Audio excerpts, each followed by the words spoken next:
Tell your friends, tell your neighbors, tell your sister, tell some stranger. There ain't nothing you have that you can't lose.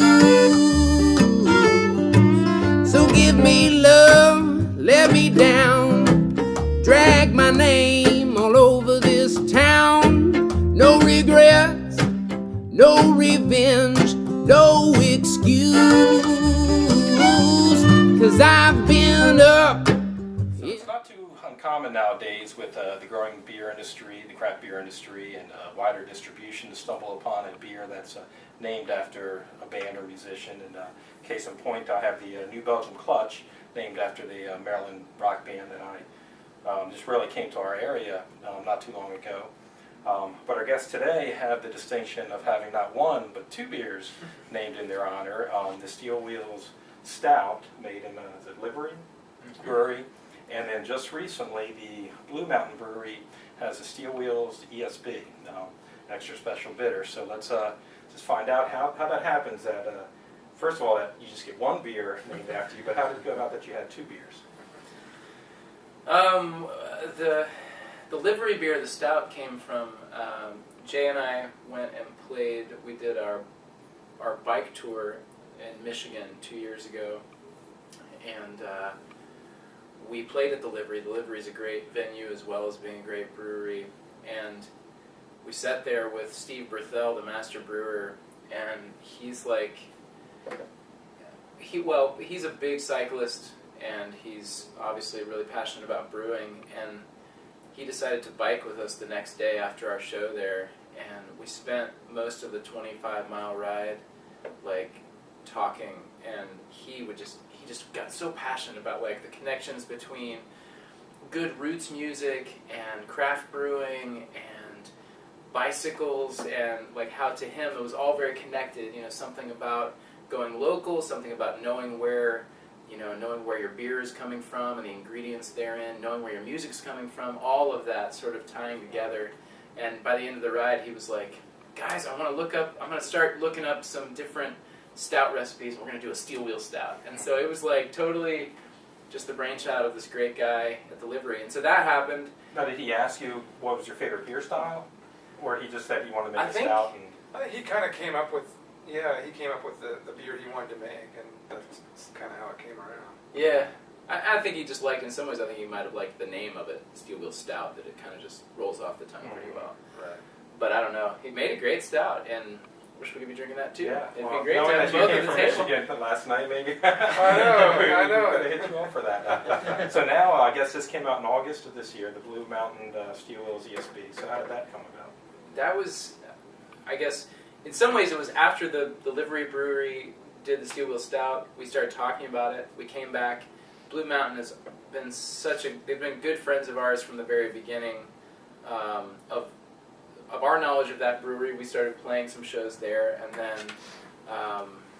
and we were pretty young as a band, and so we've kind of, in a way, it's almost like we've grown up together. Like the band has continued to grow, and the brewery certainly has grown. And they heard that we had this beer named after us in Michigan, and they were like, "What about us? We want to do that." And we said, "Well, that's fine. There's plenty of other kinds of beers that we could have." So it kind of went from there. Brian started working with them really closely.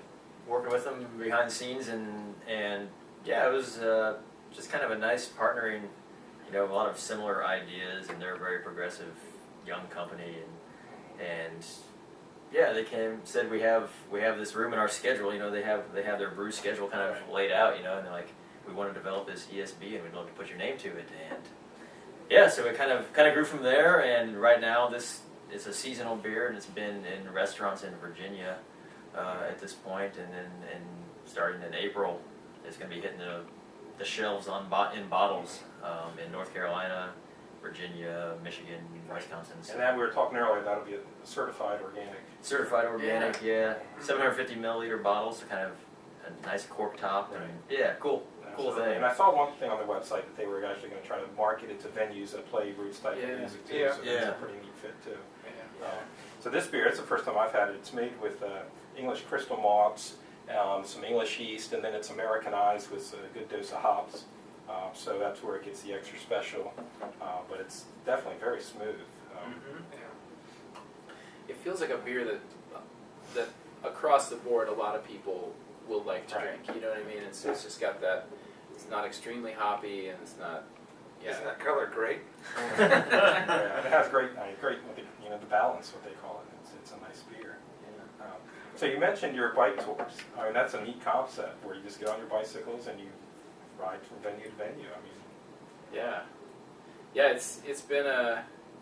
It's kind of been a. It started as a joke. It turned into sort of this ambitious dream that was 1 year, and then we've now done it 3 years.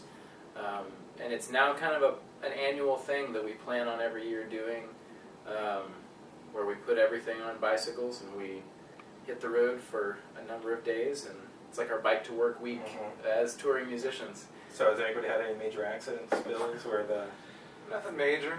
No. Broken some bike parts more than we've broken body parts. So Yeah. that's always good. Yeah. So where have they been? You mentioned the first year was Michigan. The first year was actually Virginia, Okay.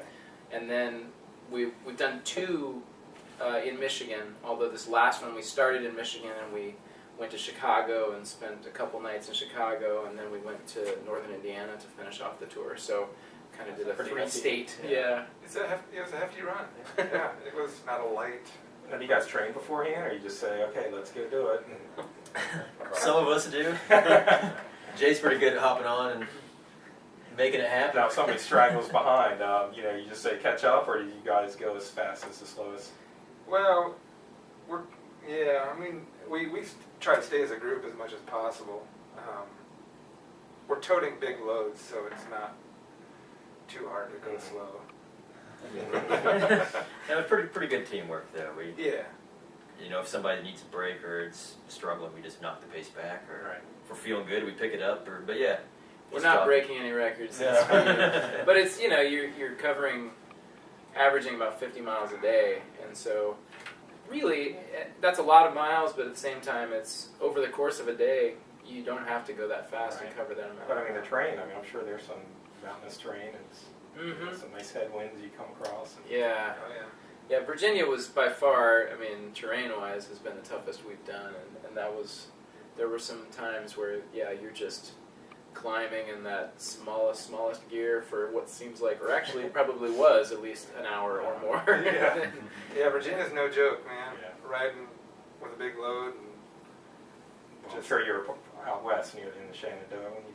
Yeah, we started in Harrisonburg and basically made a big loop. So we went down the valley to Roanoke, we went over to Lynchburg, and that's when we really got, kind of went through the Wintergreen area a little bit.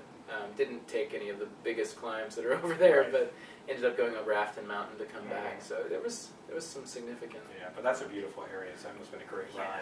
Yeah, it was. It's very freeing. And I think anybody who does bike touring of any kind feels this, that sense of just really, after a day or two out, just feeling like you're so far removed from what your normal sense of travel is.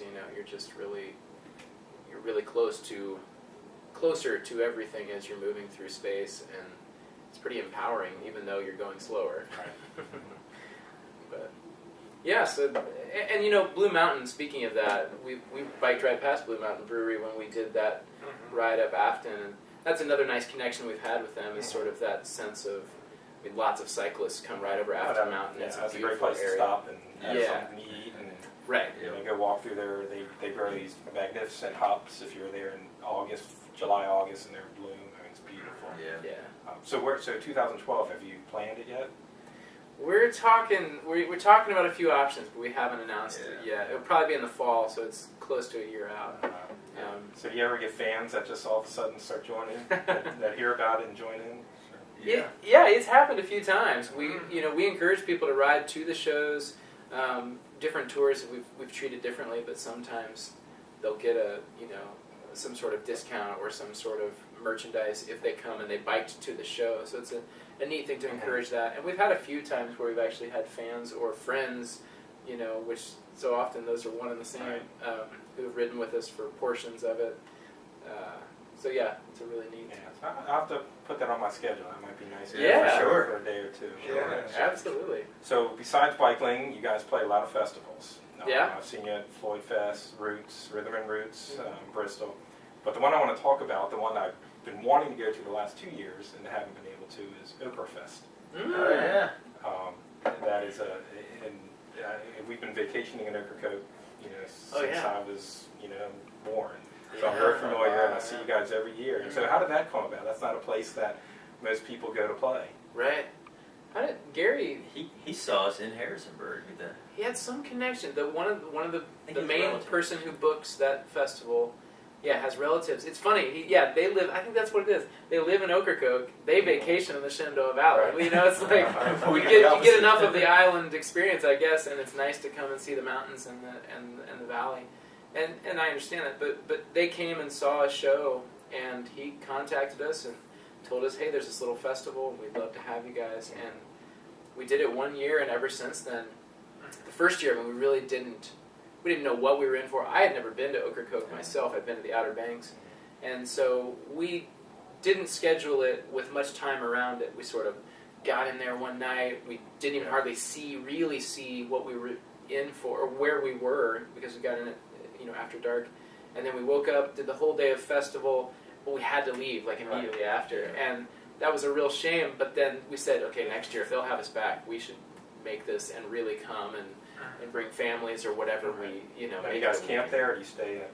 They usually set us up with some sort of housing, and it's just it's such a unique They experience. encourage us to bring our families, which is one of the rare occasions when we can bring our families on the because road. it's an all-day, nice. For people that don't know, Ocrafolk is just south of Cape Hatteras. You have to get there by ferry. It's actually a little artsy community. There's a lot of really good local musicians. Martin Garish and Lou Castro were actually the very first people we filmed. Really? Oh, for no our series. kidding. Yeah, That's great. At Ocrafolk. And Martin Garish is just an amazing musician. He sounds just like Guy Clark, if anybody's familiar with him.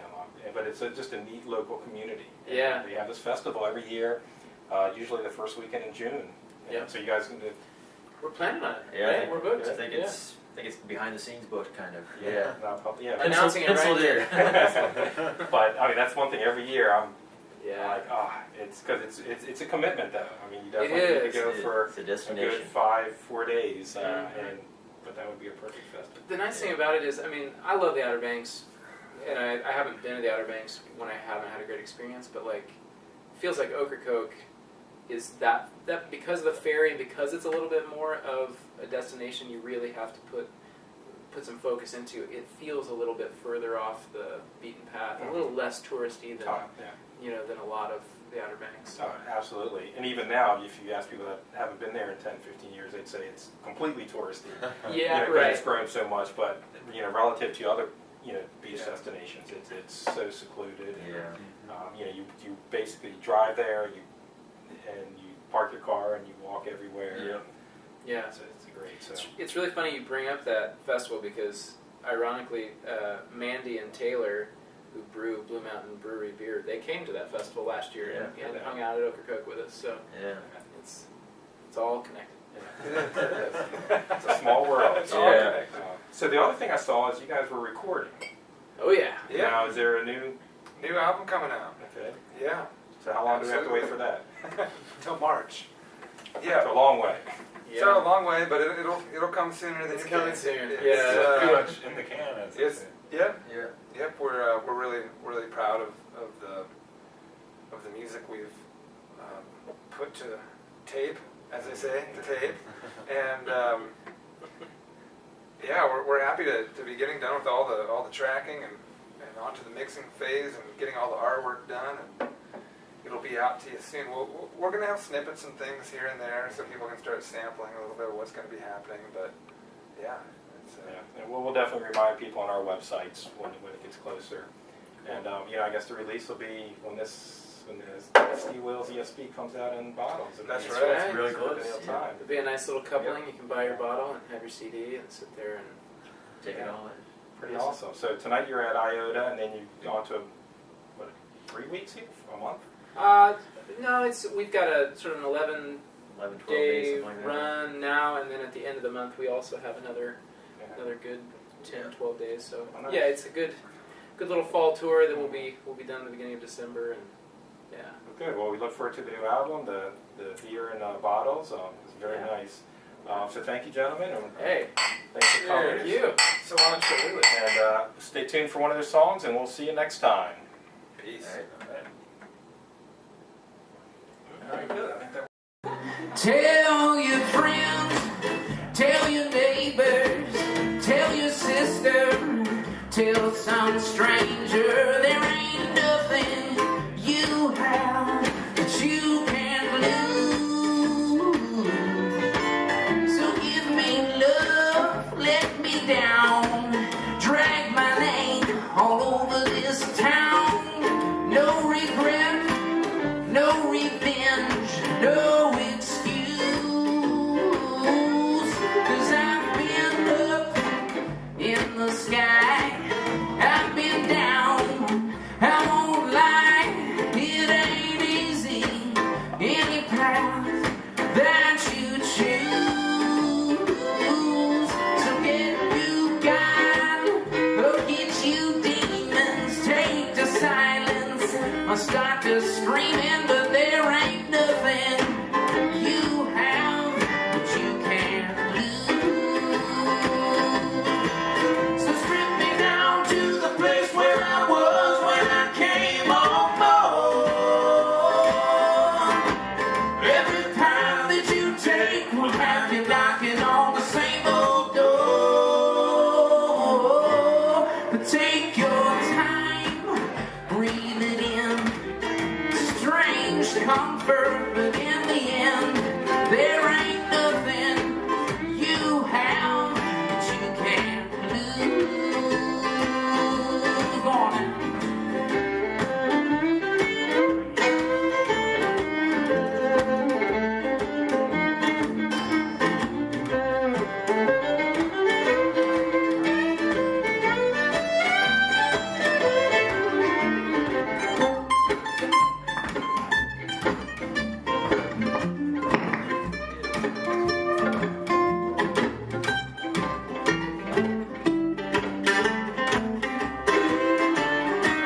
Yeah, so take your silver and your gold, lock them up like you've been told.